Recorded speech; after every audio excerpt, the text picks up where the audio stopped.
Welcome to NSN news. నేను మీ PR. దేశవ్యాప్తంగా సంచలనం సృష్టించిన ఢిల్లీ మద్యం కుంభకోణంలో సిబిఐ ఎట్టకేలకి తన దర్యాప్తు పూర్తి చేసింది. ఈ మేరకు చివరి అభియోగ పత్రాన్ని ట్రయల్ కోర్టులో దాఖలు చేసింది సిబిఐ. ఇరువురి వాదనలు విన్న ధర్మాసనం బెయిల్ పిటిషన్ పై తీర్పును రిజర్వ్ చేసింది. మద్యం కుంభకోణంలో సంచలనం రేపిన సిబిఐ దర్యాప్తు అవినీతి పరుల గుండెల్లో గుబులు పుట్టించి ఈ కేసుకు సంబంధించి చివరి అభియోగ పత్రాలని ఢిల్లీలోని ట్రయల్ కోర్టులో దాఖలు చేసింది సిబిఐ. కేజ్రీవాల్, ఆ party MLA Durgesh Pathak, Aurobindo pharma సంస్థ నాన్ ఎగ్జిక్యూటివ్ డైరెక్టర్ శరత్ చంద్ర రెడ్డిలతో పాటు బడ్డీ రిటైల్ సంస్థ డైరెక్టర్ అమిత్ ఆరోడా, హవాలా నిర్వాహకుడు వినోద్ చౌహాన్, వ్యాపారవేత్త ఆశిష్ మధురలను నిందితులుగా పేర్కొంది. ఇంతకు ముందు ఈ కేసులో సిబిఐ ఒక ప్రధాన ఛార్జ్షీట్ తో పాటు 4 అనుబంధ అభియోగ పత్రాలను దాఖలు చేసింది. ఈ కేసులో ప్రధాన సూత్రధారులైన ఢిల్లీ మాజీ ఉప ముఖ్యమంత్రి మనీష్ సిసోడియా, ఎమ్మెల్సీ కల్వకుంట్ల కవిత, ప్రస్తుత టీడీపీ ఎంపీ మంగుంట శ్రీనివాసులు రెడ్డితో పాటు మరో 14 మందిపై అభియోగాలు మోపింది సిబిఐ. తాజా ఛార్జ్షీట్ లోను మునుపటి ఆరోపణలనే పునరుద్ధరించింది దర్యాప్తు సంస్థ సిబిఐ. ఇదిలా ఉండగా మద్యం విధానం కుంభకోణంలో ఢిల్లీ సీఎం కేజ్రీవాల్ సూత్రధారిగా వ్యవహరించాడంటూ ఢిల్లీ హైకోర్టుకు తెలిపింది సిబిఐ. ఆయన్ను జైలు నుంచి విడుదల చేస్తే సాక్ష్యాలను ప్రభావితం చేస్తారని, అందుకే ఆయనకు బెయిల్ ఇవ్వకూడదని వాదించింది. అయితే సిబిఐ వాదనను కేజ్రీవాల్ తరఫు న్యాయవాది అభిషేక్ మను సింఘ్వి ఖండించారు. వాదనలు విన్న ధర్మాసనం బెయిల్ పిటిషన్ పై తీర్పును రిజర్వ్ చేసింది. మరోవైపు మనీష్ సిసోడియా దాఖలు చేసిన బెయిల్ పిటిషన్లపై ఆగస్టు 15 విచారణ జరపనున్నట్టు దేశ అత్యున్నత న్యాయస్థానం సుప్రీం పేర్కొంది. జనసేన పార్టీ సభ్యత్వ నమోదు ప్రక్రియ ఏపీలో జోరందుకుంది. సభ్యత్వ నమోదు ఈ నెల 18న ప్రారంభం కాగా జనసేన పార్టీ శ్రేణులు, అభిమానుల నుంచి విశేష స్పందన వస్తుంది. దాంతో పార్టీ సభ్యత్వాలు రికార్డు స్థాయిలో నమోదయ్యాయి. ఏపీలో జనసేన సభ్యత్వాల నమోదు ప్రక్రియ వేగంగా జరుగుతోంది. గతంలో 6,47,000 సభ్యత్వాలు నమోదు కాగా ఇప్పటికీ దాదాపు 10 లక్షల సభ్యత్వాలు నమోదయ్యాయని ఆ పార్టీ సీనియర్ నేత నాగబాబు వెల్లడించారు. గత ఏడాది కంటే భారీగా సభ్యత్వాలు నమోదయ్యాయని చెప్పిన ఆయన ప్రతి నియోజకవర్గంలో 5,000 సభ్యత్వాలు చేపట్టాలని పార్టీ నేతలను సూచించారు. ఆయన ఆదివారం ముగిసిన జనసేన సభ్యత్వ నమోదు కార్యక్రమానికి వచ్చిన విశేష స్పందన నేపథ్యంలో మరో వారం రోజుల పాటు గడువు పొడిగించినట్టు తెలిపారు. జనసేన సభ్యత్వం స్వీకరించింది ఏ పార్టీ కార్యకర్తలు, కొత్త వారెందరు అనేది ప్రస్తుతం ఏపీ రాజకీయాల్లో ఆసక్తిగా మారింది. ప్రతిపక్షాల ప్రశ్నోత్తరాల నడుమ అసెంబ్లీ సమావేశాలలో దుమ్ము రేగుతుంది. వరుసగా జరుగుతున్న అసెంబ్లీ సమావేశాలు నిన్న అర్ధరాత్రి 1 గంటల సమయం దాటాక కూడా కొనసాగాయి. మహిళలకు ఉచిత బస్సు స్కీమ్ పై ఎమ్మెల్యే పాడి కౌశిక్ రెడ్డి, మంత్రి సీతక్క మధ్య జరిగిన మాటల యుద్ధంతో అసెంబ్లీ దద్దరిల్లింది. ఎన్నికల వేళ ఇచ్చిన హామీలతో అధికారంలోకి వచ్చిన కాంగ్రెస్ సర్కార్ మహాలక్ష్మి పథకం పేరిట మహిళలకు ఉచిత బస్సు ప్రయాణం కల్పించిన విషయం తెలిసిందే. అయితే జరుగుతున్న అసెంబ్లీ సమావేశాల్లో ఉచిత బస్సు ప్రయాణానికి సంబంధించి మంత్రి సీతక్క, ఎమ్మెల్యే కౌశిక్ రెడ్డిల మధ్యలో జరిగిన మాటల యుద్ధం తీరాస్థాయికి చేరింది. గత బీఆర్ఎస్ ప్రభుత్వం ఆటో డ్రైవర్లు, ఆర్టీసీ కార్మికులకు ఏం చేసిందో నాలెడ్జ్ లేదని కామెంట్ చేసిన కౌశిక్ రెడ్డి వ్యాఖ్యలపై కాంగ్రెస్ సీరియస్ అయింది. నాలెడ్జ్ లేదన్న కౌశిక్ రెడ్డి వ్యాఖ్యలకు కౌంటర్ గా స్పందించిన ప్రభుత్వ వీఫ్ ఆది శ్రీనివాస్ మంత్రి సీతక్కకు క్షమాపణ చెప్పాలని లేదా తప్పుడు వ్యాఖ్యలను వెనక్కి తీసుకోవాలని డిమాండ్ చేశారు. స్పీకర్ కలగజేసుకోవడంతో పాడి కౌశిక్ రెడ్డి తాను చేసిన అనుచిత మాటలను వెనక్కి తీసుకున్నట్టు ప్రకటించారు. ఇదిలా ఉంటే ఓవైపు బస్సుల సంఖ్యను పెంచాలని బీఆర్ఎస్ నేతలు డిమాండ్ చేస్తూనే మరోవైపు ఆటో వాళ్లను ఆదుకోవాలని మొసలి కన్నీరు కారుస్తున్నారని మంత్రి సీతక్క విమర్శించారు. గ్రామీణ ప్రాంతాల్లో ఆటోలు బాగా నడుస్తున్నాయని, ఆమె బస్సులు పెంచి ఆటో కార్మికులకు పుట్టకొట్టలేనని సీతక్క ప్రశ్నించారు. ఉచిత బస్సు ప్రయాణం పట్ల బీఆర్ఎస్ వైఖరి ఏంటో చెప్పాలన్న సీతక్క ప్రజలకు సేవ చేసే నాలెడ్జ్ మాత్రమే తనకు ఉంటుందని చెప్పుకొచ్చారు.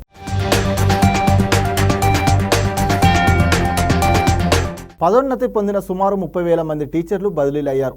బదిలీలపై ఇతర పాఠశాలలకు వెళ్లిన టీచర్లతో వచ్చే నెల ఆగస్టు 2న సమావేశం కానున్నారు సీఎం రేవంత్ రెడ్డి. హైదరాబాద్లోని ఎల్బీ స్టేడియంలో నిర్వహించే సమావేశానికి సంబంధించి అధికారులు ఏర్పాట్లు చేస్తున్నారు.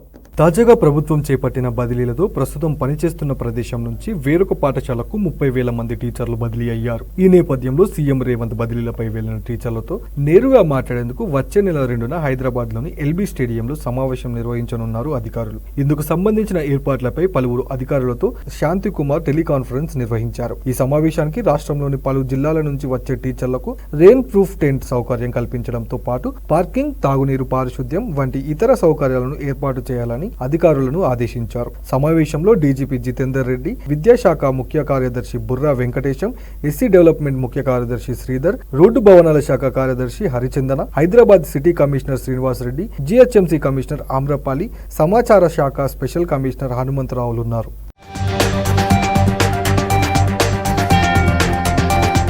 సీనారే తెలంగాణకే కాక తెలుగు జాతికే గర్వకారణమని ముఖ్యమంత్రి రేవంత్ రెడ్డి అన్నారు. రవీంద్ర భారతిలో సుశీల నారాయణ రెడ్డి ట్రస్ట్ ఆధ్వర్యంలో నిర్వహించిన విశ్వంభర డాక్టర్ సి నారాయణ రెడ్డి జాతీయ సాహిత్య పురస్కార ప్రదానోత్సవానికి ఆయన ముఖ్య అతిథిగా హాజరయ్యారు. అవార్డు స్వీకరించిన తమిళ రచయిత్రి శివశంకరిని సీఎం అభినందించారు. నంది అవార్డుల తరహాలో గద్దర్ అవార్డులు ఇస్తామని ప్రకటించిన సినీ రంగం నుంచి ఎలాంటి స్పందన రాలేదని వ్యాఖ్యానించారు. సీనారే రచనలను గ్రంథస్థం చేయాలంటే ప్రభుత్వం సహకరిస్తుందని తెలిపారు.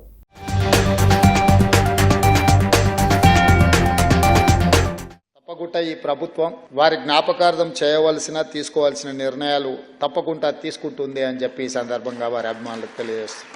తెలంగాణకు తెలుగు జాతికి గర్వకారణం. భవిష్యత్ తరాలకు వారిని గుర్తు చేయడం ద్వారా ఒక స్ఫూర్తినివ్వగలం. వారు లీనమై రచించారు కాబట్టే ఈ రోజు కూడా వాటి యొక్క విలువ మనందరం చర్చించుకుంటున్నాం. అందుకే ఈ రోజు కూడా ఆ రచనలు గుర్తింపు గౌరవం సమాజంలో ఉంది. విద్యకు సంబంధించిన అది కళాశాలనా లేకపోతే యూనివర్సిటీనా ఏందనేది తప్పకుండా వారిని ఎప్పటికీ గుర్తుపెట్టుకునే విధంగా తొందరలోనే ప్రభుత్వం నిర్ణయం తీసుకుంటుందని కూడా వారి అభిమానులకు నేను తెలియజేస్తున్నాను. అంటే వివిధ సందర్భాలలో వారి ప్రసంగాలను కూడా సంక్షిప్తం చేసి ఏదైనా ఒక కావ్య రూపంలో ఏదైనా గ్రంథం రూపంలో తేవాలనుకుంటే రాష్ట్ర ప్రభుత్వం తప్పకుండా రాష్ట్ర ప్రభుత్వం వైపు నుంచి సంపూర్ణమైన సహకారం ఇస్తామని చెప్పి సందర్భంగా తెలియజేస్తున్నాం. నంది అవార్డులు అంత గొప్పగా తప్పకుండా తెలంగాణ రాష్ట్ర ప్రభుత్వం కార్యక్రమాలను చేపడుతుంది. గద్దర్ పేరు మీద గద్దర్ అవార్డులు ఇస్తాం. కార్యాచరణను ముందుకు తీసుకెళ్తే రెండో ఆలోచన లేదు. తప్పకుండా ఆ కార్యక్రమాన్ని ముందుకు తీసుకెళ్తామని చెప్పి కూడా నేను వారికి తెలియజేస్తున్నా. బడ్జెట్లోని 19 పద్దులకు శాసనసభ ఏకగ్రీవంగా ఆమోదం తెలిపింది. ఆర్థిక ప్రణాళిక, విద్యుత్, పూరపాలక పరిశ్రమలు, ఐటీలతో పాటు ఎక్సైజ్, హోం, కార్మిక, ఉపాధి, రవాణా, బీసీ సంక్షేమం, విద్యా, వైద్య, ఆరోగ్య శాఖల పద్దులపై శాసనసభలో సుదీర్ఘంగా చర్చ జరిగింది. ఇవాళ తెల్లవారుజాము 3 గంటల 15 నిమిషాల వరకు దాదాపు 17 గంటలకు పైగా అసెంబ్లీ సమావేశం కొనసాగింది. పద్దులపై వివిధ పార్టీల సభ్యులు చర్చలో పాల్గొనగా ఉప ముఖ్యమంత్రి మల్లు భట్టి విక్రమార్క, మంత్రులు శ్రీధర్ బాబు, పొన్నం ప్రభాకర్, జూపల్లి దామోదర రాజనరసింహులు సమాధానం చెప్పారు. తాము ఇచ్చిన కొత్త తీర్మానాలను మంత్రుల విజ్ఞప్తి మేరకు బీఆర్ఎస్ సభ్యుడు హరీష్ రావు, బీజేపీ సభ్యుడు పాల్వాయి హరీష్ ఉపసంహరించుకున్నారు.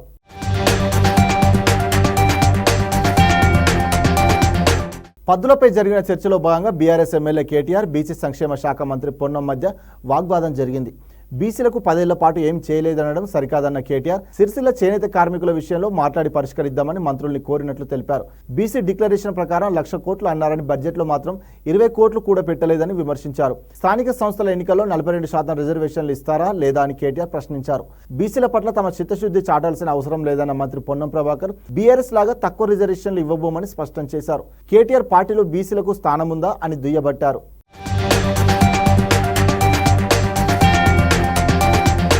బీసీ డిక్లరేషన్లో మీరు చెప్పారు 1,00,000 కోట్లు కేటాయిస్తాం బలహీన వర్గాల కోసం అని. 1,00,000 కోట్లు అంటే మరి 5 ఏళ్లలో 20,000 కోట్ల చొప్పున కేటాయించాలి. అది కేటాయించలేదు. మరి ఈ సంవత్సరం మీరు ఎందుకు కేటాయించలేకపోయారు? భవిష్యత్తులోనైనా ఈ 1,00,000 కోట్ల మాటకు బీసీ డిక్లరేషన్ కట్టుబడి ఉన్నారా? ఓబీసీలకు, బలహీన వర్గాలకు, అందులో ఓబీసీలకు ప్రత్యేకంగా మంత్రిత్వ శాఖ ఏర్పాటు చేస్తామని చెప్పారు. అది కూడా చేస్తున్నారా లేదా? 42% రిజర్వేషన్, ఎందుకంటే స్థానిక సంస్థల ఎన్నికలు వస్తున్నాయి. స్థానిక సంస్థల ఎన్నికలు రాబోతున్నాయి. మీరు చెప్పారు బీసీ డిక్లరేషన్లో 42% రిజర్వేషన్లు బలహీన వర్గాలకు ఇస్తామని చెప్పారు. మరి ముఖ్యమంత్రి గారు మొన్ననే బయట ఎక్కడో స్టేట్మెంట్ ఇచ్చారు, ఆగస్టులో మనకు పంచాయతీ ఎన్నికలు ఉంటాయని చెప్పారు. 42% రిజర్వేషన్లు అమలు చేస్తారా, చేయరా? ఈ 3 విషయాలు కూడా వారు చెప్పాలని చెప్పి నేను కోరుతా ఉన్నాను. అధ్యక్ష, మీరేం ఆందోళన పడకండి. మీలాగా గ్రామ పంచాయతీ ఎన్నికలకు బీసీ రిజర్వేషన్ తక్కువ చేసి చేయం. ఇవాళ ఫ్లోర్ లీడర్ మీరే, పార్టీ అధ్యక్షులు మీరే, ఎల్ఓపీలు మీరే. ఎందుకు ఒక బీసీలకు ఇవ్వచ్చు కదా? ముఖ్యమంత్రి గారిని అడిగినాం. ఈసారి ఆర్థిక పరమైన ఇబ్బందులున్నాయి. మీరు ఎక్కడైతే భవనాలు కేటాయించమంటారో వాటిని రాబోయే 4 సంవత్సరాల్లో అన్ని ఆత్మగౌరవ భవనాలు కట్టి వాళ్ళ ఆత్మగౌరవాన్ని కాపాడి మీలాగా కేటాయింపులకే పరిమితం కాము, వాటిని అమలు చేసి చూపెడతామనే మాట సందర్భంగా మనం చేస్తున్నాం. అధ్యక్ష, ఎంఆర్ ప్రాజెక్టు భూసేకరణలో అవార్డు నోటీసు ఇవ్వకుండా, అభ్యంతరాలను పరిగణించకుండా 2 రైతుల భూమిని ప్రభుత్వం ఎంఆర్ ప్రాపర్టీస్ కి రిజిస్ట్రేషన్ చేసి ఇవ్వడాన్ని హైకోర్టు తప్పుబట్టింది. రంగారెడ్డి జిల్లా నానగ్రామ్గూడలో సర్వే నెంబర్ 48-49లో 2 రైతులకు చెందిన 14 ఎకరాల భూమికి సంబంధించి ప్రభుత్వం జారీ చేసిన అవార్డు రిజిస్ట్రేషన్ లీజ్ ఒప్పందాలను రద్దు చేసింది. మళ్లీ విచారణ చేసి అభ్యంతరాలని పరిగణలోకి తీసుకోవాలని అవార్డు ప్రకటించాలని ఆదేశించింది. ప్రభుత్వం చేసిన లీజ్ రిజిస్ట్రేషన్ ఒప్పందాలను సవాల్ చేస్తూ హైకోర్టులో దాఖలైన 4 పిటిషన్లపై విచారణ జరిపిన ధర్మాసనం భూమి తీసుకున్నట్టు చెప్పడం తప్పు, పంచనామా వివరాలు సమర్పించలేదని పేర్కొంది. పిటిషనర్ల భూమిని ముందే స్వాధీనం చేసుకున్నామనే వాదన అవాస్తవమని తేలిందని చెప్పింది. వారికి తెలియకుండా జారీ చేసిన అవార్డును ఎంఆర్ ట్రాన్స్కోలతో టీఎస్ఐఐసి ఒప్పందాలను రద్దు చేసినట్టు న్యాయమూర్తి ప్రకటించారు.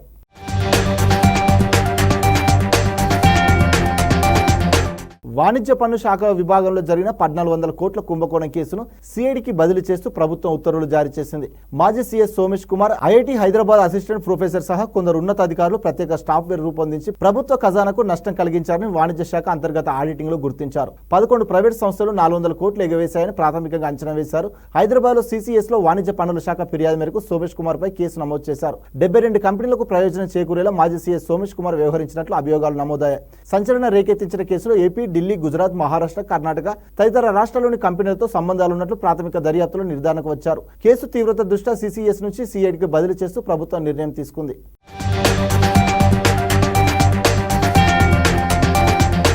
ప్రస్తుత ఆర్థిక సంవత్సరంలో కేంద్ర ప్రభుత్వం అప్పు 185 లక్షల కోట్లకు చేరనుందని కేంద్రం అంచనా వేసింది. విదేశీ రుణాలతో కలుపుకొని ప్రస్తుత ధరల వద్ద ఈ మొత్తానికి చేరొచ్చునని తెలిపింది. ఇది దేశ జీడీపీలో 56.8% సమానమని కేంద్ర ఆర్థిక శాఖ సహాయ మంత్రి పంకజ్ చౌదరి వెల్లడించారు. లోక్సభ సభ్యుడు అడిగిన ఓ ప్రశ్నకు లిఖిత పూర్వక సమాధానం ఇచ్చిన ఆయన 2024 మార్చి చివరి నాటికి కేంద్రం అప్పు 171.78 లక్షల కోట్లుగా ఉందని, దేశ జీడీపీలో ఈ మొత్తం 58.2% సమానమని పేర్కొన్నారు. అంతర్జాతీయ ద్రవ్య నిధి సంస్థ వరల్డ్ అవుట్లుక్ ప్రకారం 2024 ఏప్రిల్ నాటికి స్థిర ధరల వద్ద దేశ జీడీపీ $3.57 ట్రిలియన్ దాటిందని చెప్పారు.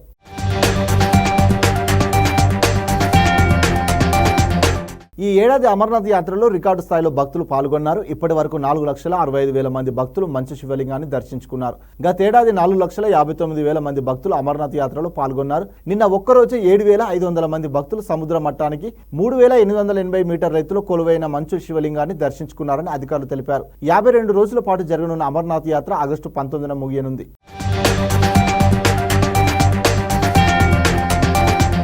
ఛత్తీస్గఢ్లోని బస్తర్ జిల్లా చిత్రకూట్ జలపాతానికి పర్యాటకుల తాకిడి పెరిగింది. వర్షాల కారణంగా జలపాతంలోకి భారీగా వరద వచ్చి చేరుతుండటంతో మరింత సుందరంగా కనిపిస్తుంది. ఆ ప్రకృతి రమణీయ దృశ్యాల్ని చూసేందుకు దేశంలోని వివిధ ప్రాంతాల నుంచి పర్యాటకులు జలపాతం వద్దకు క్యూ కడుతున్నారు. జలపాతం దృశ్యాలను చూసి మంత్రముగ్ధులవుతున్నారు. ఫోన్లలో ఫోటోలు, వీడియోలు తీసుకుంటూ ఆహ్లాదంగా గడుపుతున్నారు.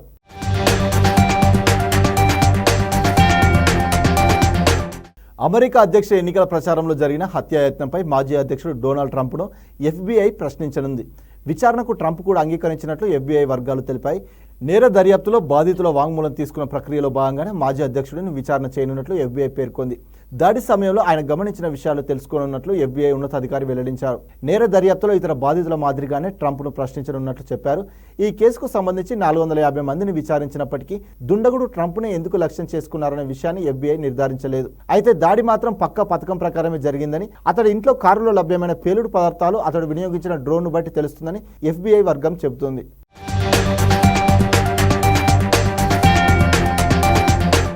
భారత్, చైనా మధ్య నెలకొన్న సమస్యలను తామే పరిష్కరించుకోగలమని, మూడో దేశం ప్రమేయం చేసుకోవాల్సిన అవసరం లేదని విదేశాంగ మంత్రి ఎస్ జైశంకర్ స్పష్టం చేశారు. క్వాడ్ విదేశాంగ మంత్రుల సమావేశం నిమిత్తం జపాన్ పర్యటనలో ఉన్న జైశంకర్ టోక్యోలో జరిగిన మీడియా సమావేశంలో మాట్లాడారు. చైనాతో నెలకొన్న సరిహద్దు వివాద అంశాన్ని ప్రస్తావించారు. ఇరు దేశాల మధ్య సరిహద్దు సమస్య ఉందని, వాటిని పరిష్కరించుకోవాల్సిన బాధ్యత తమపై ఉందన్నారు. చైనా, భారత్లు పెద్ద దేశాలని, ఆ రెండు దేశాల మధ్య సంబంధాలు ప్రపంచంలోని ఇతర ప్రాంతాలపై ఏదో ఒక రకంగా ప్రభావం చూపుతాయన్నారు. అందువల్ల ఇతర దేశాలు ఈ అంశంపై ఆసక్తి చూపడం సహజమేనని తెలిపారు. అయితే దీని పరిష్కారానికి ఇతర దేశాల వైపు చూడట్లేదన్నారు. ఇందులో మూడో దేశం ప్రమేయం అక్కర్లేదని జైశంకర్ తేల్చి చెప్పారు.